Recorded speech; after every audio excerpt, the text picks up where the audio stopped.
Shalom anak-anak muda. Tetap percaya dimanapun tempat kita berada, Tuhan selalu menyertai kita, amin. Kita akan mulai live streaming youth kita pada sore hari ini. Sebelum kita mulai, kita mau berdoa dulu. Terima kasih Tuhan Yesus, kami percaya Tuhan, meskipun kami tidak bisa berkumpul dan hanya bisa youth lewat live streaming ini ya Tuhan.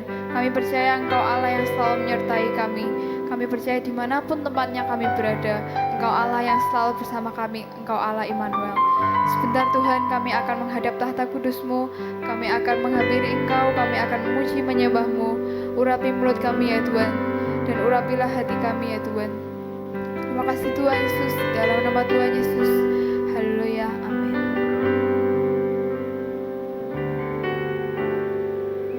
Telah kulihat bukti kasih-Mu,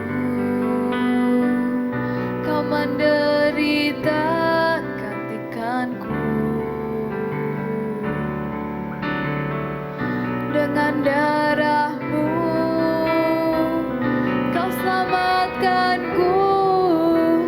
Kini ku hidup menyenangkan-Mu. Telah kulihat bukti kasih-Mu, Kau menderita gantikanku. Dengan darah-Mu Kau selamatkanku. Kini ku hidup menyenangkan-Mu. Terlalu besar kasih-Mu Bapa, pengorbanan yang Kau berikan bagiku. Terlalu mahal darah-Mu Yesus, tercurah untuk menebus hidupku.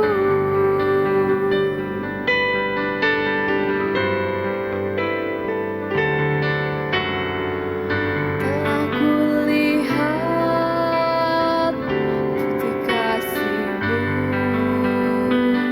Kau menderita gantikanku. Dengan darah-Mu Kau selamatkanku. Kini ku hidup menyenangkan-Mu. Terlalu besar kasih-Mu Bapa, pengorbanan yang Kau berikan bagiku. Terlalu mahal darah-Mu Yesus, tercurah untuk menebus hidupku. Terlalu besar kasih-Mu Bapa, pengorbanan yang Kau berikan bagiku. Terlalu mahal darah-Mu Yesus, tercurah untuk menebus hidupku. Terlalu besar kasih-Mu Bapa, pengorbanan yang Kau berikan bagiku.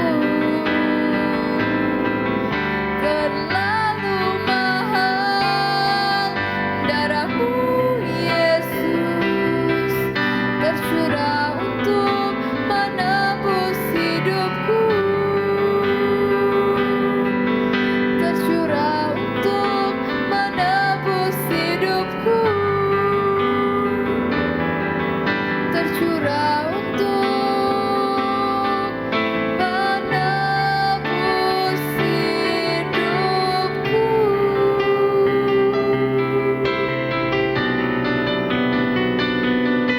Terima kasih Tuhan.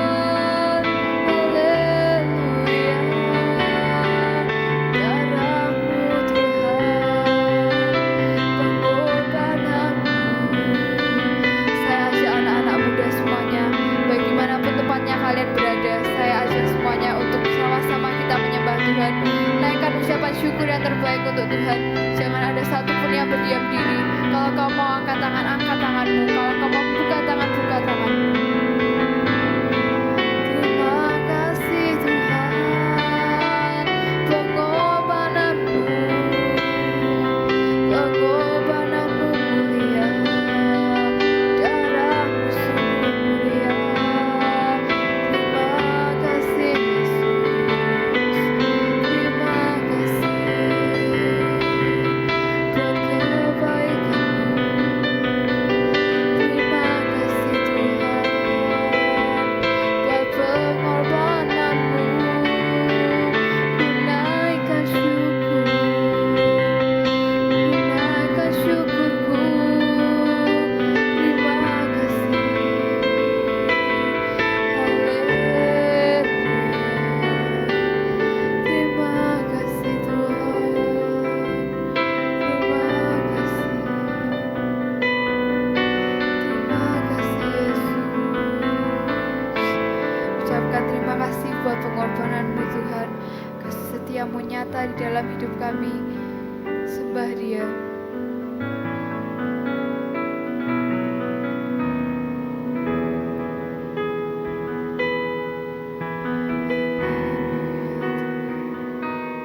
Terima kasih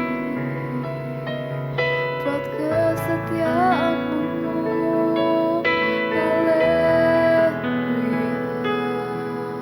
Haleluya, haleluya.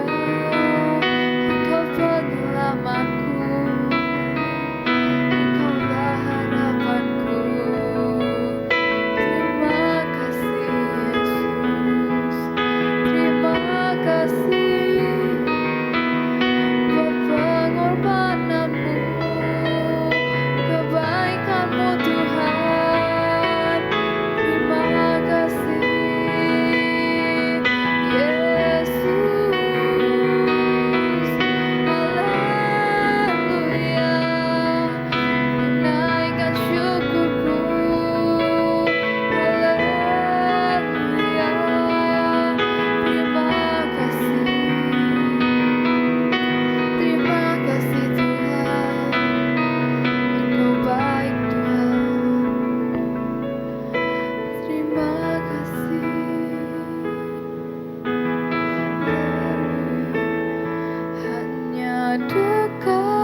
Shalom Sobat Biors, sudah seminggu kita menghadapi situasi di negara kita ini juga di seluruh dunia. Tapi saya percaya sekali kalau kita boleh ada sampai detik ini semuanya karena anugerah Tuhan. Dan di tengah kondisi yang ada, sama-sama kita mau datang kepada Tuhan untuk mendengar kebenaran firman Tuhan walaupun lewat streaming di dalam YouTube. Sama-sama kita mau berdoa. Bapak dalam nama Tuhan Yesus mengucap syukur ya Bapak untuk sore hari ini. Anak-anak muda yang ada Tuhan dimanapun mereka berada Bapa, Engkau jamah mereka, biar Roh Kudus berbicara untuk kehidupan mereka. Dan kami percaya Bapa, kebenaran firman-Mu tidak terhalang oleh ruang dan waktu. Kami percaya Bapa, oleh firman-Mu kami akan bertumbuh dalam iman kami, dan kami dapat mempermuliakan nama-Mu dimanapun kami berada. Terima kasih Bapak, terima kasih, di dalam nama Tuhan Yesus. Yang percaya sama-sama katakan, amin. Ya Sobat Muda, hari ini saya ingin sharing mengenai berita-berita yang mungkin sudah banyak berseliweran di dalam Instagram, sosial media, YouTube, atau WhatsApp, dimanapun dalam satu alat yang kalian punya. Dan saya yakin banget mayoritas isinya adalah berita-berita tentang COVID-19. Dan bahkan mungkin sudah banyak meme-meme yang sudah berseliweran ya dalam sosial media kita, dan itu menghibur kita, membuat kita boleh tersenyum sendiri di rumah. Dan saya percaya banget berulang-ulang kita terima, dan pertanyaan saya adalah apakah itu menguatkan iman kita? Anak-anak muda, sore hari ini saya ajak, ayo kita sama-sama lihat ada satu berita yang dikatakan di dalam Alkitab. Berita itu disebut berita yang dianggap kebodohan. Sama-sama kita buka di dalam 1 Korintus pasal yang pertama ayat yang ke-18. Ya, yang sudah mendapatkan kita mau baca bersama. Sebab pemberitaan tentang salib memang adalah kebodohan bagi mereka yang akan binasa, tetapi bagi kita yang diselamatkan, pemberitaan itu adalah kekuatan Allah. Sobat muda, apa sih maksudnya dengan kebodohan? Kebodohan mungkin bisa dibilang suatu olok-olok, suatu hal yang tidak penting, yang tidak berguna. Siapa yang mau mengikuti suatu kebodohan? Enggak ada. Setiap dari kita pasti punya satu tujuan untuk kita punya hikmat, punya kebijaksanaan, dapat berdampak buat orang lain. Walaupun saya percaya di zaman sekarang ini justru yang namanya kebodohan, lelucon, joke itu lebih terkenal di kalangan anak-anak muda. Nah, kita mau kembali pada kebenaran firman Tuhan, apa yang Tuhan minta buat kehidupan kita. Berita tentang salib, bukan sembarang salib. Salib itu adalah salib Kristus, di mana ada satu orang yang dia tidak berdosa tetapi harus menanggung hukuman. Bahkan hukuman yang paling hina di zaman itu yaitu disalibkan untuk semua orang. Berita ini berita yang diberitakan oleh Yesus ketika dia masih hidup 3 kali sebelum dia harus mengalami salib. Dan berita itu pun ditentang oleh murid-muridnya. Kita baca bersama di dalam Matius 16 ayat 21 sampai 24. Sama-sama kita mau baca untuk kita lebih memahami bagaimana Petrus menentang berita tentang penderitaan Kristus.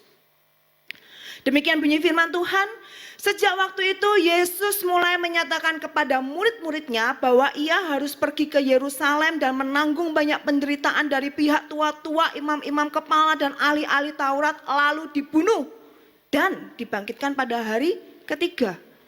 Ternyata kalimat yang terakhir ini tidak didengarkan oleh Petrus. Kita lihat bagaimana reaksi Petrus.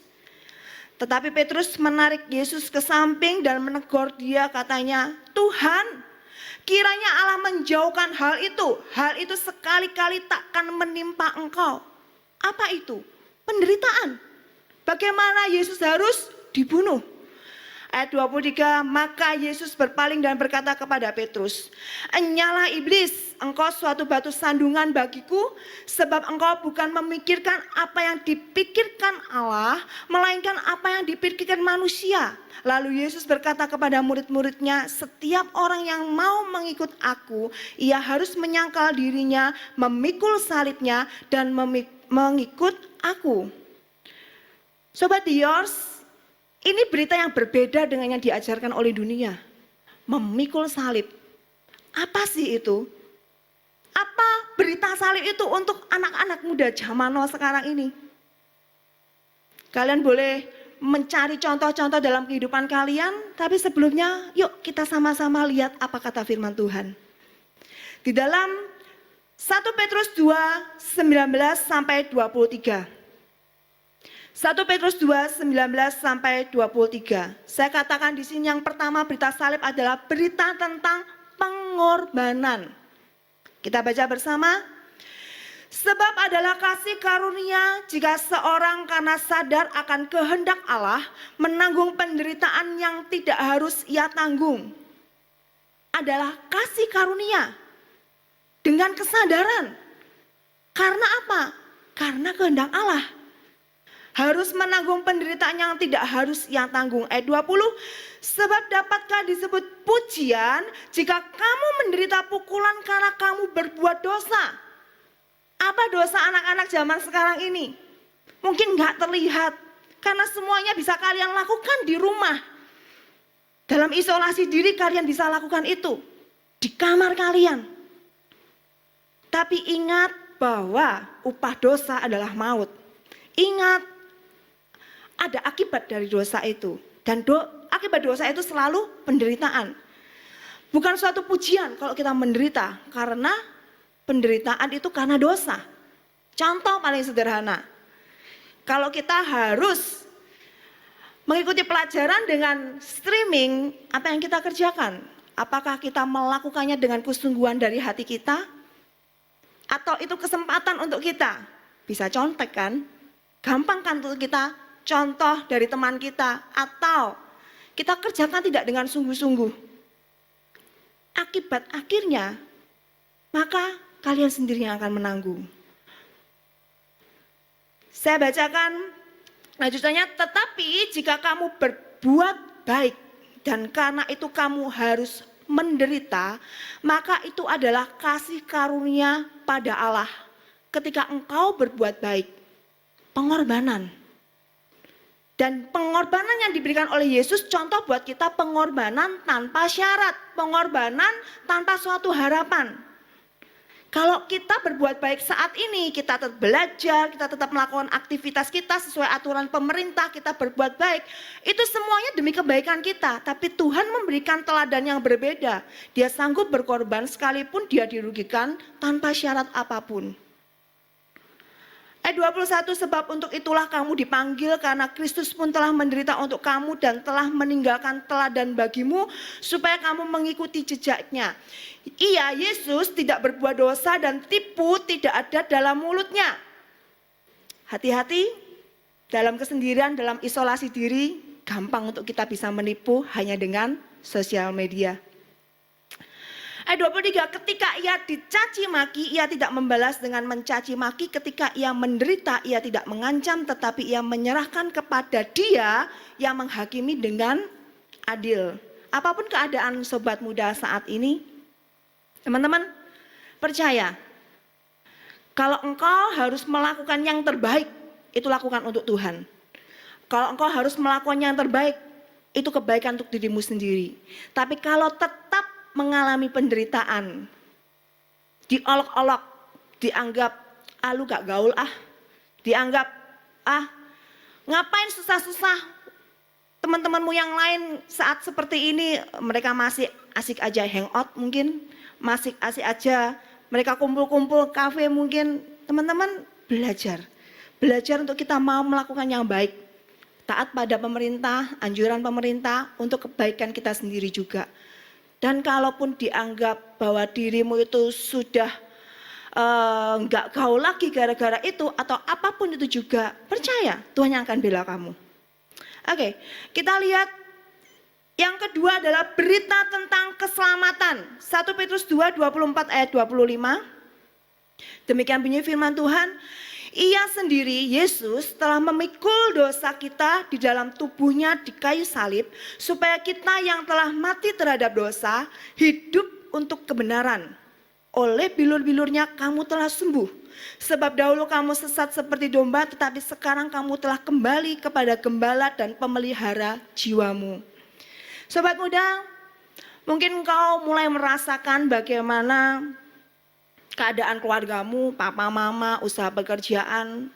Percaya di dalam berita salib itu ada keselamatan. Keselamatan baik di bumi ini maupun nanti kekal di surga karena engkau telah dibebaskan dari dosa-dosa.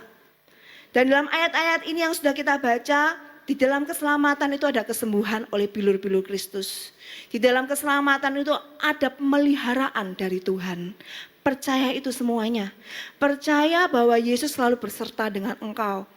Percayalah ketika engkau tetap mempertahankan dirimu berkenan di hadapan Allah, engkau tetap berjalan selaras dengan kehendak dari Tuhan, percayalah bahwa Tuhan tidak pernah tinggalkan engkau dan pasti memberikan yang terbaik buat kehidupanmu. Apa yang menjadi cita-citamu saat ini? Mungkin kau berpikir, Tuhan, kira-kira dengan sistem seperti ini bisa enggak ya aku dapat yang terbaik? Bisa enggak ya aku bisa melanjutkan ke universitas? Bisa enggak ya kondisi seperti ini membawa aku mendapatkan satu prioritas dalam studi yang lebih lanjut? Teman-teman, percayakan aja semuanya pada pembelaan Tuhan.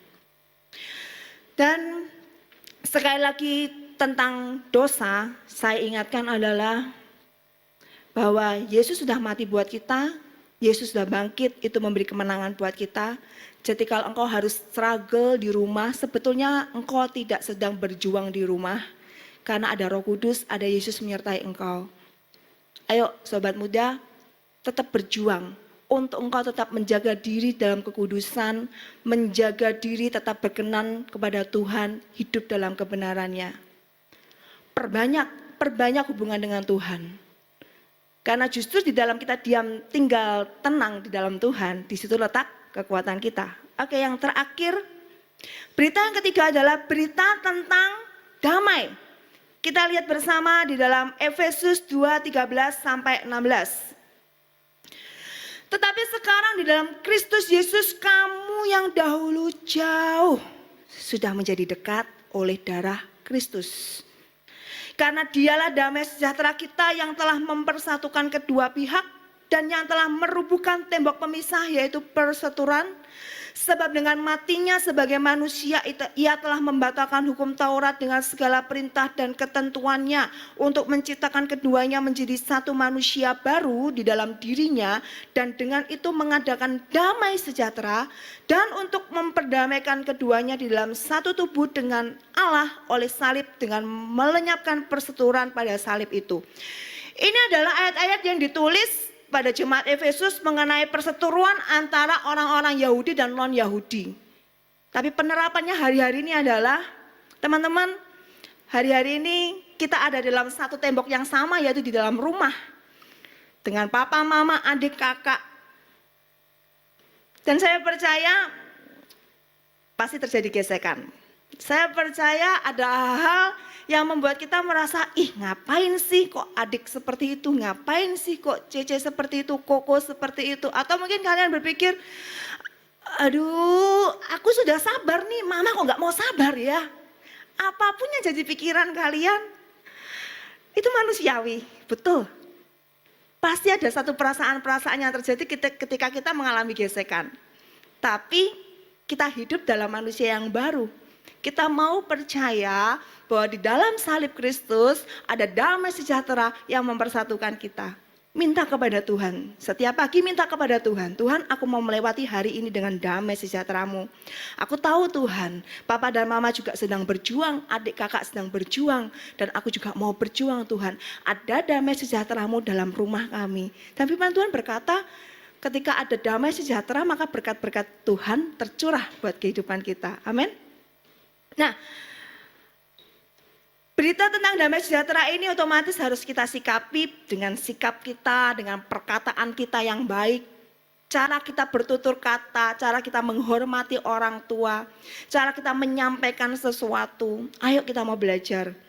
Tinggalkan dahulu cara-cara kita chatting dengan sosial media. Karena mungkin orang tua kita nggak cocok ya dengan cara anak-anak muda untuk chatting, untuk say hello, untuk saling menyapa dengan cara-cara yang mungkin istilahnya bahasa gaul gitu ya. Mungkin orang tua nggak cocok. Nah, mulai belajar, gunakan bahasa yang baik, gunakan tata cara yang sopan. Pahamilah bahwa setiap generasi punya cara masing-masing. Dan kita sebagai anak muda, kita mau belajar, kita mau menjadi pembawa damai sejahtera. Dan yang terakhir dari saya, kita mau belajar bahwa semua itu adalah teladan Kristus buat kehidupan kita. Kita baca dalam Roma 6, 9 ayat 11.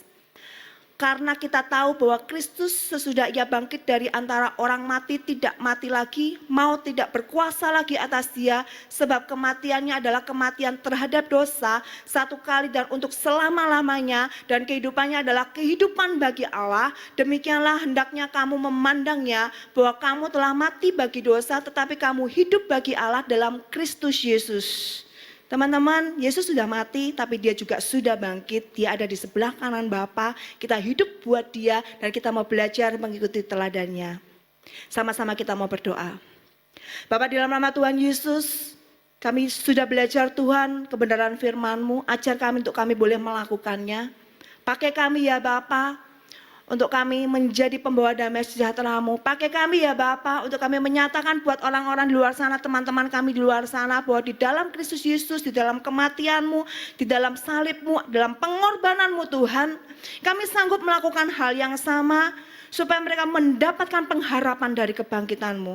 Bapa, ajar kami Tuhan, ajar kami ya Bapa. Ajar kami Tuhan percaya bahwa dosa tidak lagi berkuasa dalam kehidupan kami. Ajar kami ya Bapa untuk kami tetap percaya bahwa Engkau selalu berserta dengan kami, memberikan perlindungan, memberikan pemeliharaan buat kehidupan kami dan keluarga kami. Terima kasih Bapa, terima kasih. Dan sobat muda yang dikasih Tuhan, terimalah damai sejahtera, terimalah berkat dari Tuhan. Dan percayalah bahwa di dalam Kristus Yesus selalu ada pengharapan. Di dalam nama Tuhan Yesus yang percaya sama-sama katakan, amin. Kau membuatku sesuai rencanamu. Kau memegang setiap musim hidupku. Ku serahkan semua kekhawatiranku. Ku milikmu.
Untuk teman-teman youth semuanya, tetap semangat dan God bless you. Jangan panik, tetap andalkan Tuhan.